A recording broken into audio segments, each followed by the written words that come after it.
जी हां दोस्तों, देश को झकझोर देने वाली और हिला देने वाली खबर। क्या जगदीप धनखड़ के बाद अब राष्ट्रपति मुर्मू का होने जा रहा है इस्तीफा? गिरेंगे अभी और 4 बड़े विकेट। बीजेपी सांसदों से कराए गए सादे कागज पर हस्ताक्षर। बहुत स्वागत है आप सभी का। आप देख रहे हैं द राजनीति का विशेष सेगमेंट खबर और विश्लेषण। मैं हूं जब्बार खान। दोस्तों, जगदीप धनखड़ के इस्तीफे की महज 24 घंटों के भीतर आखिर इस बात की खबरें कैसे आने लगी कि अब तो राष्ट्रपति द्रौपदी मुर्मू का भी इस्तीफा होने जा रहा है। आखिर बीजेपी के कौन से सांसद हैं या फिर कौन से ऐसे मंत्री हैं या बड़े नेता हैं जिनसे सादे कागज पर बीजेपी आलाकमान ने हस्ताक्षर करा के रख लिए हैं? आखिर कौन से वो बड़े 4 विकेट हैं जो इसी बीच में आने वाले दिनों में गिरने जा रहे हैं? आखिर जगदीप धनखड़ के इस्तीफे की शुरुआत से आने वाले दिनों की पटकथा है क्या, कहानी है क्या? दोस्तों, विस्तार से आपको बताते हैं, अंत तक इसे जरूर देखें क्योंकि खबर बेहद अहम है, संवेदनशील है, महत्वपूर्ण है। दोस्तों, हमने आपको पिछले शो में बताया कि किस अंदाज में, किस तौर पर देश के उपराष्ट्रपति और राज्यसभा के सभापति जगदीप धनखड़ से जबरन इस्तीफा लिया गया। बहुत सारे लोग जो कि इस बात से इत्तेफाक नहीं रखते होंगे क्योंकि देश का मेन स्ट्रीम मीडिया, देश का नेशनल मीडिया, खुद को कहने वाला डॉगी और पालतू मीडिया इन खबरों के पीछे के तथ्य को आने ही नहीं दे रहा है। दरअसल देश का मीडिया इस बात को लेकर के चर्चा कर रहा है कि जगदीप धनखड़ का स्वास्थ्य खराब, अब उनके बाद कौन बनेगा उपराष्ट्रपति, क्योंकि वो इसी में उलझाए रखना चाहता है, असली खबर को बाहर आने ही नहीं देना चाहता है। लेकिन दोस्तों, जब मैंने अपने पत्रकारिता के करियर के अनुभव और अपने कॉन्टैक्ट से बीजेपी, विपक्ष, संघ या फिर राष्ट्रपति से जुड़े हुए जो मामलात के जानकार हैं, उनसे जब मैंने इसके पीछे की कहानी को समझने की कोशिश की तो फिर एक चौंकाने वाला सच सामने आ रहा है। और उस सच में 3 महत्वपूर्ण कैरेक्टर हैं। एक है देश के प्रधानमंत्री नरेंद्र मोदी, दूसरे हैं संघ के प्रमुख मोहन भागवत और तीसरा देश का विपक्ष और राहुल गांधी।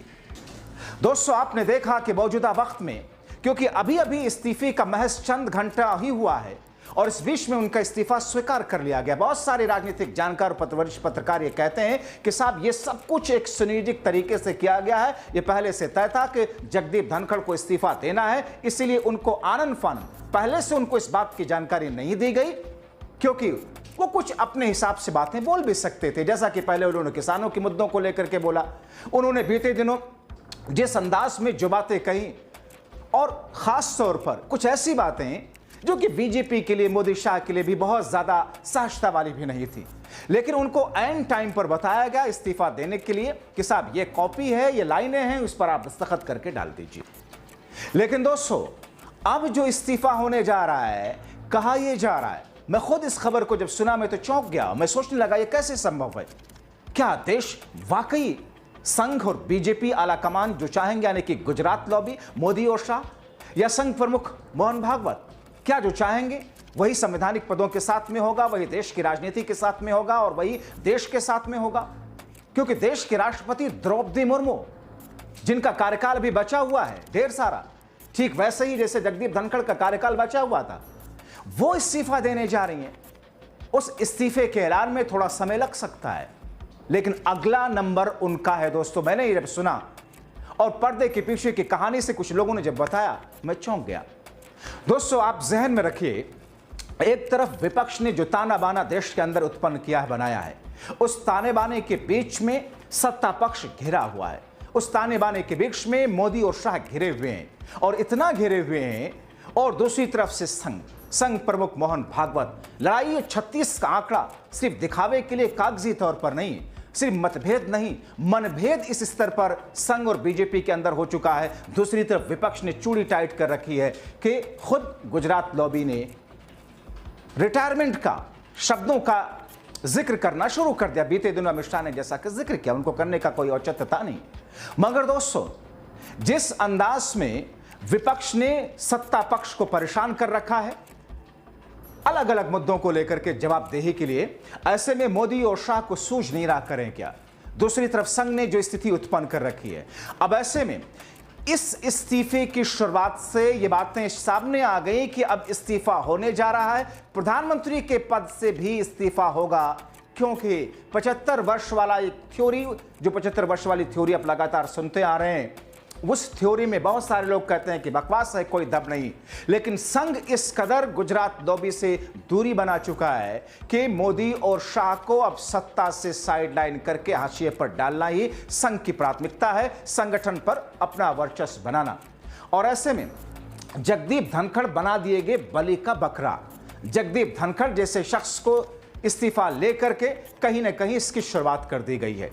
जाहिर तौर पर प्रधानमंत्री नरेंद्र मोदी, जिनको लेकर के भारतीय जनता पार्टी के सांसद किस अंदाज में डॉक्टर सुब्रमण्यम स्वामी, अगर उनकी बातों को किसी और शख्स ने कहा होता, जितनी बातें उन्होंने कही होती, तो अब तक वो सलाखों के पीछे होता। क्या कुछ इनके बारे में वो कहते हैं, किस तरीके से कहते हैं कि ये तो जेल में होने चाहिए, अमेरिका इनको जेल में डाल देगा, ये ऐसा हो जाएगा, वैसा हो जाएगा। दोस्तों, प्रधानमंत्री की कुर्सी छोड़ने के बाद में नरेंद्र मोदी करेंगे क्या?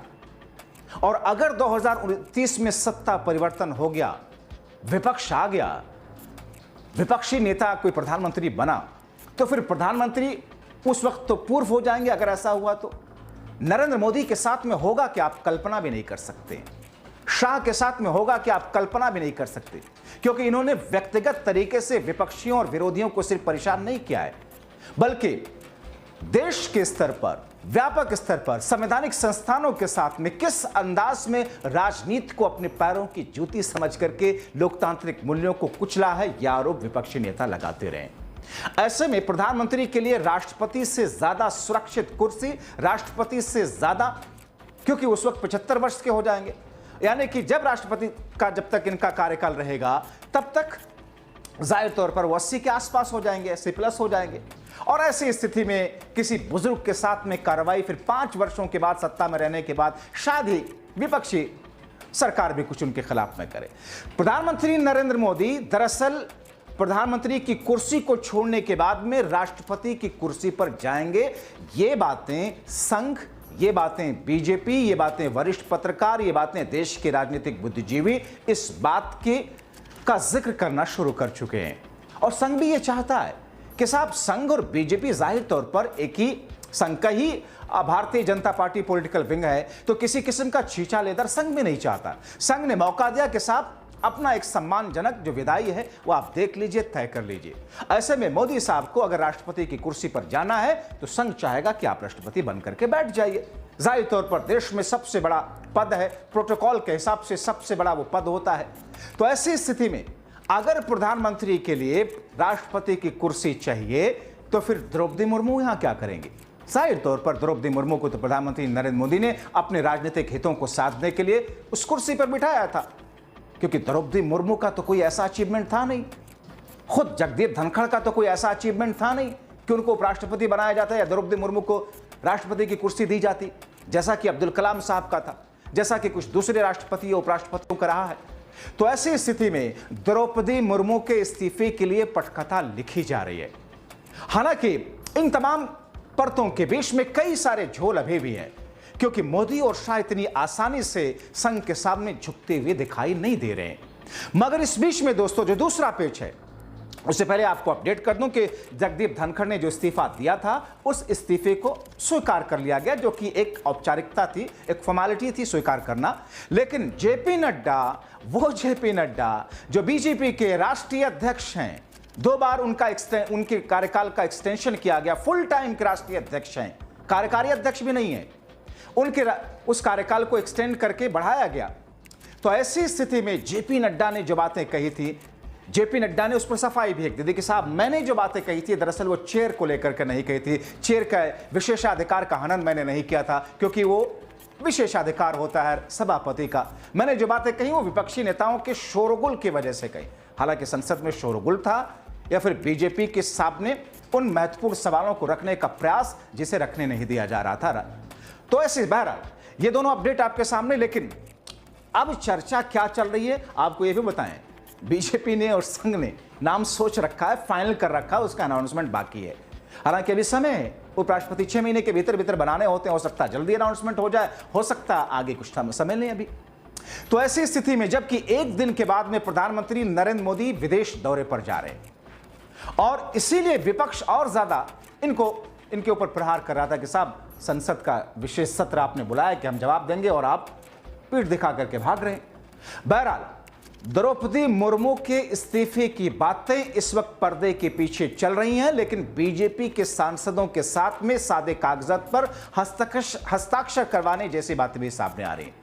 इसका मतलब यह है कि बीजेपी सांसदों को या वो सांसद जो किसी अहम पद पर हैं या फिर मंत्रियों को इस बात के लिए तैयार कर दिया गया है कि आपको जैसा कहा जाएगा आपको करना पड़ेगा।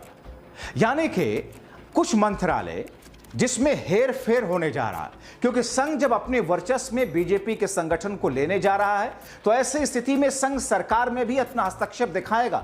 अगर मोदी को प्रधानमंत्री के पद से हटाया जा रहा है तो आप यकीन मानिए अमित शाह गृह मंत्री की कुर्सी पर बिल्कुल भी नहीं रहेंगे।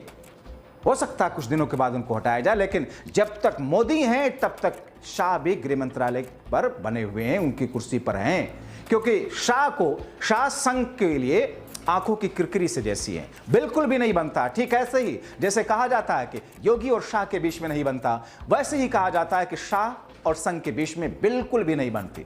तो मोदी के बाद में पूरा का पूरा रिशफल होगा और उस रिशफल में कई सारे बड़े विकेट गिरेंगे। कुछ लोगों के मंत्रालय बदले जाएंगे, कुछ लोगों को मंत्रिपरिषद से बाहर किया जाएगा, नए लोगों को मौका दिया जाएगा। और एक नाम सबसे महत्वपूर्ण, संजय जोशी। संजय जोशी को आप कैसे बोल सकते हैं?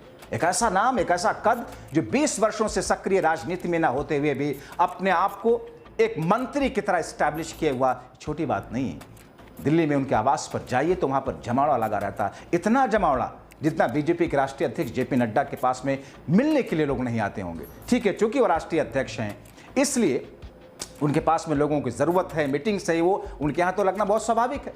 लेकिन संजय जोशी एक बहुत महत्वपूर्ण पद पर सामने आएंगे। हालांकि दोस्तों इस बीच में जगदीप धनखड़ को लेकर के कहा जा रहा, कई सारी थ्योरीज दी जा रही। कुछ लोग ये कहते हैं कि उनको इस्तीफा दिलवा करके बीजेपी का राष्ट्रीय अध्यक्ष बनाया जाएगा। हालांकि मेरे हिसाब से इस थ्योरी में बिल्कुल भी दम नहीं है। अगर बीजेपी का राष्ट्रीय अध्यक्ष जगदीप धनखड़ को बनाया जाना होता तो फिर उनसे स्वास्थ्य कारण देकर के इस्तीफा नहीं लेना आता, क्योंकि किसी भी पार्टी के राष्ट्रीय अध्यक्ष होने का मतलब 24 आवर एक्टिव रहना, पार्टी के नेताओं के साथ में बातचीत, संगठन के साथ में बातचीत, पार्टी राज्य स्तर पर संगठन और सरकार के साथ में बातचीत, वो सारी एक 24 घंटे का परिश्रम वाला काम है। तो जो शख्स उपराष्ट्रपति जैसे पद पर स्वास्थ्य का हवाला देकर के इस्तीफा दे रहा, उसे बीजेपी का राष्ट्रीय अध्यक्ष तो कतई नहीं बनाया जाएगा।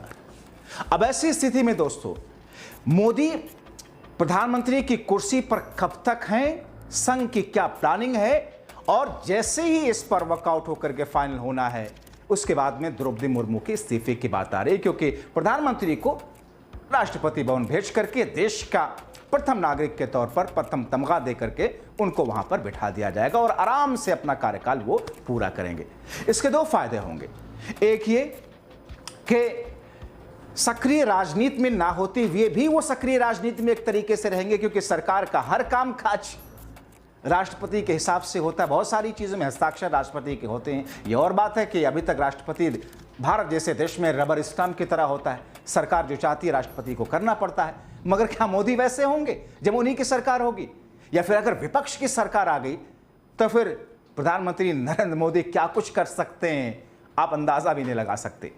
तो ऐसी स्थिति में दोस्तों सादे कागजात पर दस्तखत सांसदों के क्यों कराए गए, खुफिया मीटिंग क्या हुई, उस मीटिंग में क्या बातें रखी गई, कौन कौन से मंत्री के विकेट गिरने जा रहे हैं, आगे वाले कुछ दिनों में पूरी स्थिति साफ होती चली जाएगी। आप क्या सोचते हैं इस पूरी खबर और इन तमाम बिंदुओं को लेकर के अपने राय कमेंट बॉक्स में जरूर लिखें। अभी के लिए इतना ही, बहुत शुक्रिया।